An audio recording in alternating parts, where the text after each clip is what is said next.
Next speaker, Sri Vikas Ranjan Bhattacharya. নমস্কার chairman sir, আমি বাংলায় বলার জন্য আপনার অনুমতি চাইছি। আমাদের এদিকে যারা আছেন তারা সকলেই নিজেদের খুব গর্বিত হিন্দু মনে করেন। এই গর্বিত হিন্দুদের নিশ্চয়ই রামকৃষ্ণ দেবের কথা মনে আছে। রামকৃষ্ণ দেব বলতেন, তোমার আঙুল যখন একটা আঙুল অন্যদিকে তাকাচ্ছ তখন তিনটে আঙুল তোমার দিকে আছে।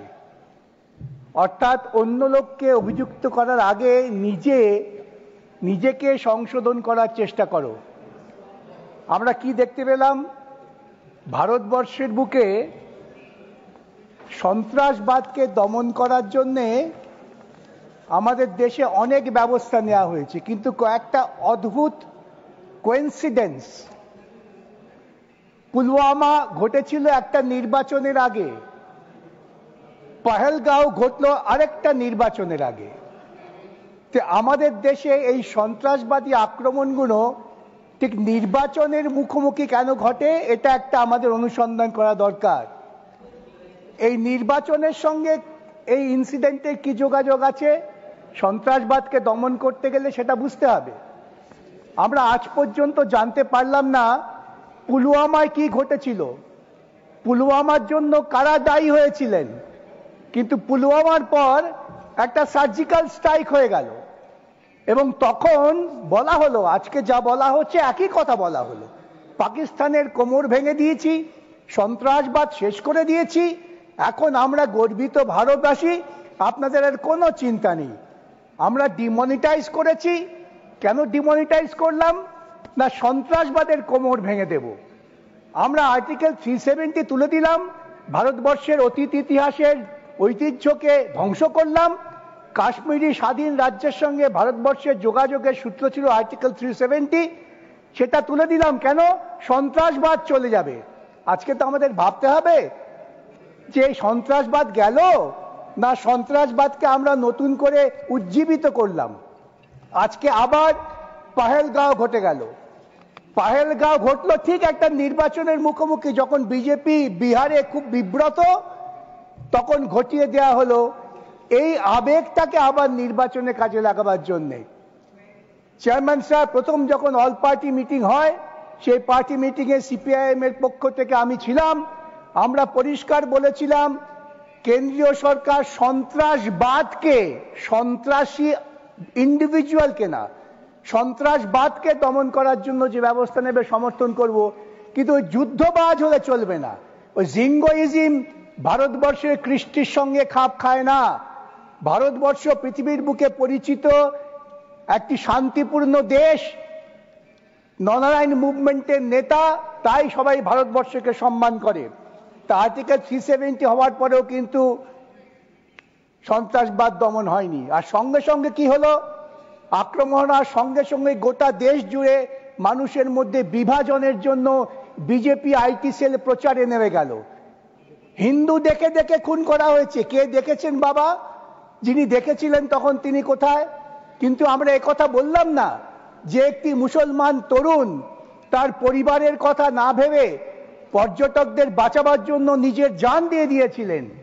এটার মধ্য দিয়ে গোটা দেশের যে ভারতীয়ত্ব সেটা প্রকাশিত হয়েছিল, তাকে আমরা সম্মান জানালাম না। আমরা দেশের ভেতরে বিভাজন তৈরি করলাম। দেশের ভিতরে বিভাজন তৈরি করে কি সন্ত্রাসবাদকে আটকানো যায়? যায় না। তাই ভারতবর্ষের মানুষ তখন দেখলেন যে এটাকে একটা হিন্দুত্ববাদী প্রচারের ঢঙে নেওয়া হচ্ছে। কিছু মনে করবেন না, অপারেশন সিন্দুর এই নামটার সঙ্গে ভারতীয়ত্ব নেই, আছে হিন্দুত্ব। তো হিন্দুত্বকে সামনে এনে কখনো গোটা ভারতবাসীকে নিশ্চিত আশ্রয় দেওয়া যায় না, যতই আমরা বড় বড় কথা বলি না কেন। আমরা দেখলাম আক্রমণের পর তারা বললেন অপারেশন সিন্দুর আমরা সব শেষ করে দিয়েছি, গোটা পৃথিবী আমাদের সঙ্গে আছে, গোটা পৃথিবী যদি তোমার সঙ্গে থেকে থাকবে। আমরা দেখলাম ইউনাইটেড নেশনসে তুমি পাকিস্তানের নাম পর্যন্ত উল্লেখ করাতে পারলে না। শুধু পাকিস্তানের নাম ইউনাইটেড নেশন সিকিউরিটি কাউন্সিলে উল্লেখ করতে পারলে না তা নয়, এমনকি ব্রিক্সে, সাংহাই কোঅপারেশনে কোথাও পাকিস্তানের নাম উল্লেখ করা গেল না। দুঃখের কি জানেন চেয়ারম্যান সাহেব, আমাদের খুব কাছের প্রতিবেশী ভুটান, মালদ্বীপ, এমনকি মরিশাস, যে মরিশাসে ভারতীয়দের সংখ্যাই বেশি, তারা পর্যন্ত ভারতবর্ষের এই ভূমিকার পেছনে পাশে দাঁড়ালো না। তাহলে কি দাঁড়ালো? নিজেকে বিশ্বগুরু বলে বড় বড় বক্তৃতা করে আমি সব করতে পারি, আমি আমার পৃথিবীকে আমার হাতের মুঠোয় নিয়ে এসেছি, আমি শক্তিশালী দেশ, কোথায় দাঁড়ালো? আমাদের কবি বলেছিলেন, নিজে যারে বড় বলে বড় সে নয়, লোকে যারে বড় বলে বড় সেই হয়। আজকে গোটা পৃথিবীতে ভারতবর্ষ ডিপ্লোম্যাটিক্যালি বিচ্ছিন্ন, বরং পাকিস্তান সেখানে সুবিধে পেয়ে গেল। আজকে পাকিস্তানের পক্ষেই বিভিন্ন দেশ কথা বলছেন, এটা আমাদের দুর্ভাগ্যজনক পরিণতি। তার কারণ আমাদের দুই দেশের মধ্যে যুদ্ধ বিরতি ঘোষণা করছেন আমেরিকার প্রেসিডেন্ট। আজ পর্যন্ত একবারও ভারতবর্ষের প্রধানমন্ত্রী বা ভারতবর্ষের কোনো ডিপ্লোম্যাটিক চ্যানেল এ কথা বলেননি যে আমেরিকান প্রেসিডেন্ট তার কোনো রোল নেই, তার ভূমিকা আমরা অগ্রাহ্য করি। এইভাবে ভারতবর্ষের যে সম্মাননা সেটাকে নষ্ট করা হচ্ছে।